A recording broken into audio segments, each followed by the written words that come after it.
Thank you. 3 times. Yeah. All right, Chris. Hello. Thank you for videoing this in with me. Uh-huh.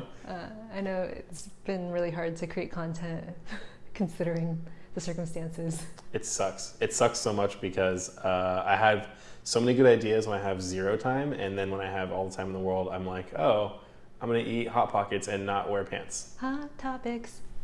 Anyway, okay, so I have Chris here today to share with us some of his 5 most favorite shoots and the reason why. Yeah? My 5 favorite photographs, they are from 5 different shoots, but they're my 5 favorite photographs over the last couple of years. I've never done a career retrospective.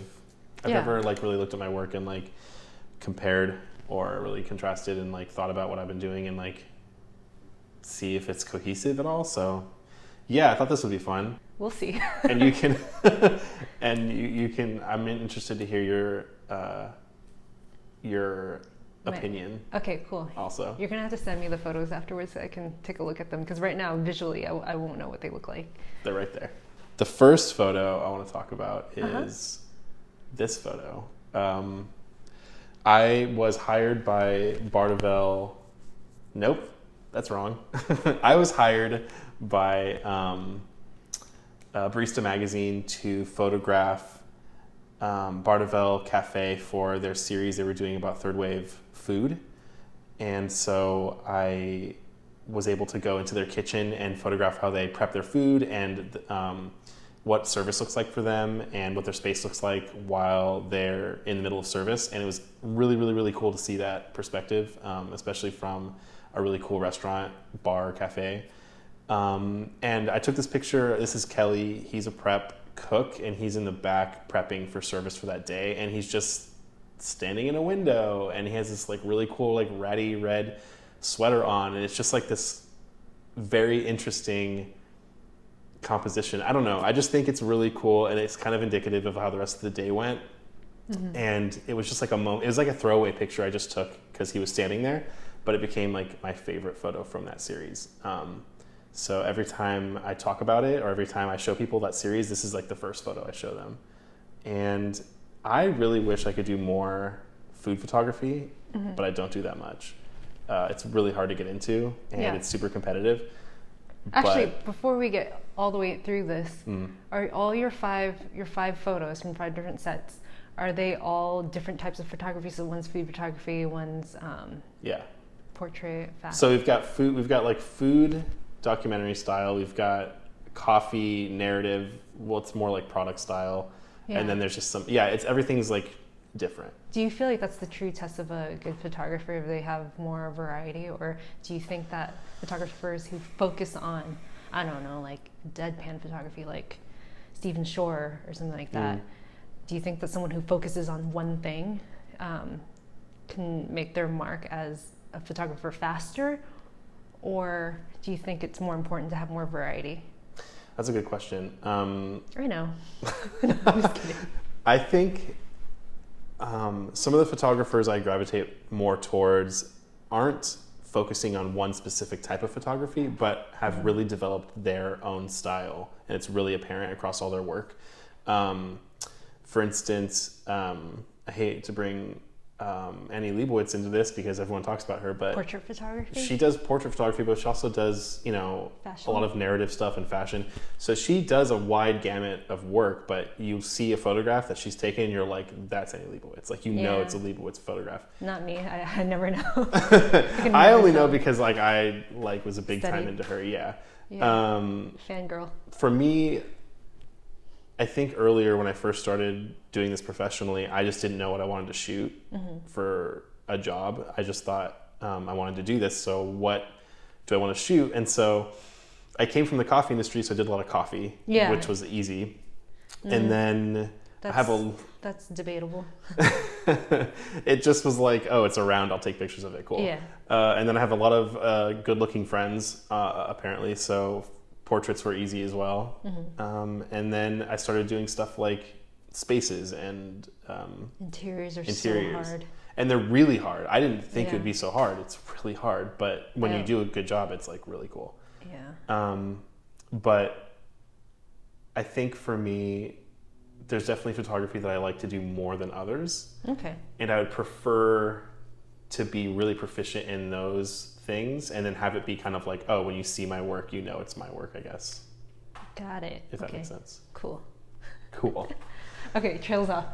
What were you saying about this photo? With the red hoodie. Yeah, I mean, it's just, I think it's really, this photo really kind of captures what I was trying to do, which was to show moments and kind of tell the story of what was going on at this, in this kitchen, rather than have it be really straightforward. I wanted it to be like a story, like you're opening a book and reading, like, oh, what's going on here?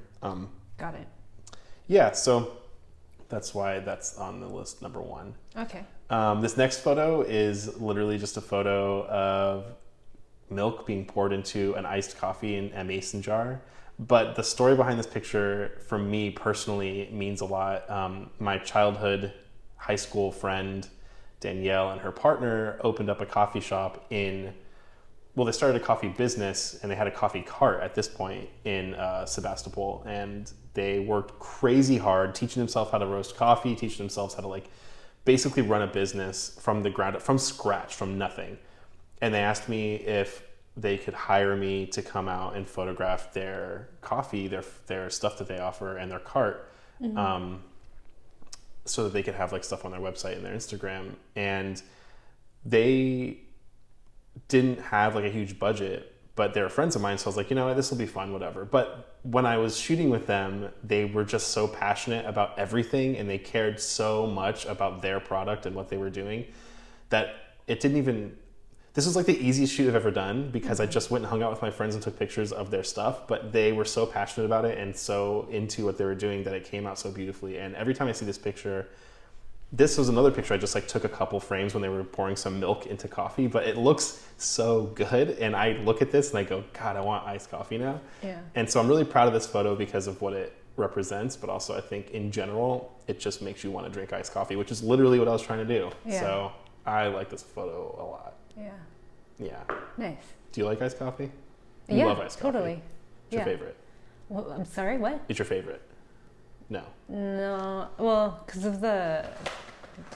of what we're going through, because of the lockdown, I haven't been able to get coffee Oh yeah. as easily. So I've been drinking a lot more tea. Not the same. Same. I love tea, Yeah. but it's not the same. Yeah. Okay, so this photo. Third photo. This photo is going to be. This is a photo of a really old building called the Fireside. I don't remember the history behind this, but it's a building in Marin County that used to be a hotel, and now it's like a retirement home. But it looks like a building in a Wes Anderson movie, and so. Wait. Okay, I'm just picturing it. Yeah. Is it because you color graded it or anything, or no? No. You just shot it as is. I thought it would be cool to like photograph it and try to like make that context make sense as like a Wes Anderson kind of thing. Like that Instagram account, Accidentally Wes Anderson, like they post buildings and stuff like this all the time where people have like found something that just looks really symmetrical and looks very like Wes Anderson-esque. And so I went out to go photograph this, and I used my Mamiya RB67 because I wanted a really big negative with a lot of detail. And when I processed the film, I was like, holy crap, like this looks like a still from a Wes Anderson movie. And I'm a huge Wes Anderson nerd. It shows. I'm just kidding. Everyone is, yeah. But this is just such a cool photo, regardless of who took it, because this building is like awesome looking, and I wish I could live in it. But I took a chance because I don't do light or night photography very often. I'm not super good at it, and so I took a chance and just like went with it, and this frame was perfect. So I'm really proud of this. I don't do pictures of buildings very often or ever, but it rocks. I don't know. I love it. Sweet. Okay, this photo. My friend Rachel is a really talented writer, and she's also just a creative in general, and she does do some modeling. And I shot her a couple years ago for fun So her and I have worked together before shooting some stuff, and I've been working on a series of kind of like narrative portraits. I don't know what to call it. It's just stuff that's like really intimate that is, I don't know. I haven't really made it make sense in my brain yet, but we went to this lake in Berkeley called Lake Anza, which is famously cold, and also there's lots of algae in it, but people go and jump off these rocks and like swim in it and stuff when it's hot. But it was definitely November or something in this photograph, and it was freezing, but she was like, I'll jump in, I don't care. So she jumps in the water, and I took a bunch of photos, again with my RB67, and the mood I was trying to convey, it came across like immediately when I processed this film. I was like, oh my God, this is exactly what I was going for.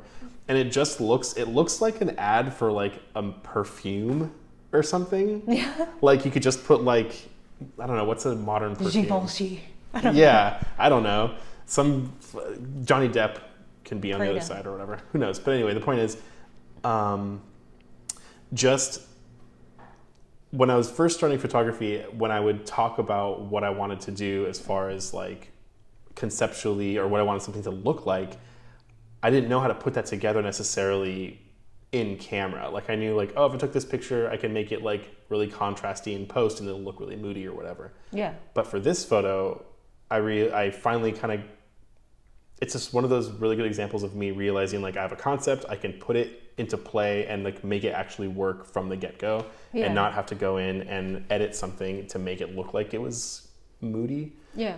And as a photographer, for me, my biggest thing is if I can get it right in camera, that's what I want. I want it to look like it looked while I was standing there. I don't want to go in and like composite in a background. I don't want to like move things around and make it look like it was something that it wasn't. I want it to look like what it was like when I was standing there. And that's what this picture looks like. It literally looks like I was, like if you were standing there looking down at her, that's what it looks like. And the light that's falling on her is just perfect. And it's just such a mood. I don't know. Yeah. I look at this image, and if I saw this from another photographer, I would also be like, damn, this is cold, really good. But it's my own image, and it's weird to look at my own work and be like, oh man, this is sick. But it's really good. So that's probably my number one. I probably should have put that one first, but whatever. These are in no particular order. Okay, noted. The last one is an interiors photo, which again, I don't do interiors very often, but this one was a collaboration with Other Space, which is an interior design firm in Berkeley. And this space, you can't really tell by looking at this photo, but the space is really small, and they had like not a lot of room to work with in general, but what they did to make that space feel really comfortable, I don't know, they did some like magic, because that is one of the cooler spaces I've been in. And photographing it was a challenge because it is really small, so you have to kind of show the depth of it, but also not make it look claustrophobic. And then just this like vintage window pane door and this bench and like the curtains hanging and the plants, it's just like everything about it worked really well. And this is another picture. Again, I didn't have to go in and fix it. I just had to upload it and be like, damn, okay, this looks amazing. And this is one of the images that got me into shooting interiors. So I started shooting interiors because of this project. And yeah, I'm really proud of myself for not psyching myself out of this, because I never wanted to do interiors, but this really worked out. So that's that picture. I have one honorable mention. Yeah, go ahead. Go for it. So this picture I took with my friend Alyssa on Mount Tam. I was shooting her dress collection. She's a dress designer. And we were just kind of goofing around. I was getting ready with my camera, and I was shooting Fuji Natura 1600 film, which is a film they don't make anymore. And it's really, people love it because it looks like vintage film. And it's 1600, so it's really sensitive, so you can shoot it in low light.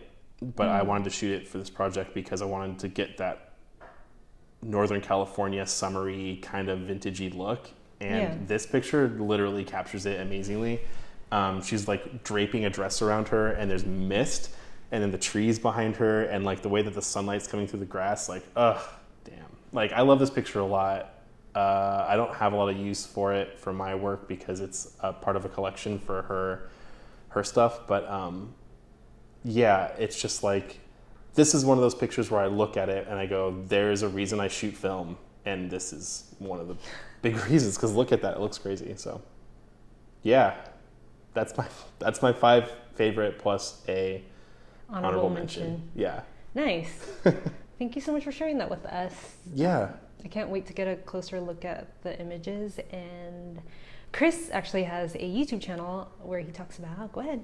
I talk about photography, especially film photography. Yeah. And you can watch my really nerdy videos if you want. It's called The Photo Department. We were working on a video on equipment, talking about equipment, because a lot of people ask me about the equipment that I use. So yeah, once that's up, I'll have it linked in the description box. But yeah, give or check out Chris's channel. Give it a subscribe. Smash that like button. Smash that like button. Yeah, come watch that video, because Christine has some really great insights about the gear she uses, this gear that she uses. If you want to get a peek behind the curtain, it's a good time to check it out. She has some great advice. Yeah, thanks. Yeah. What was it that you said yesterday? Nerds nerding? Nerds nerding. Nerds nerding. Check it out. That's our new Netflix special that we're going to make. All right. All right. See you guys. Bye. Bye.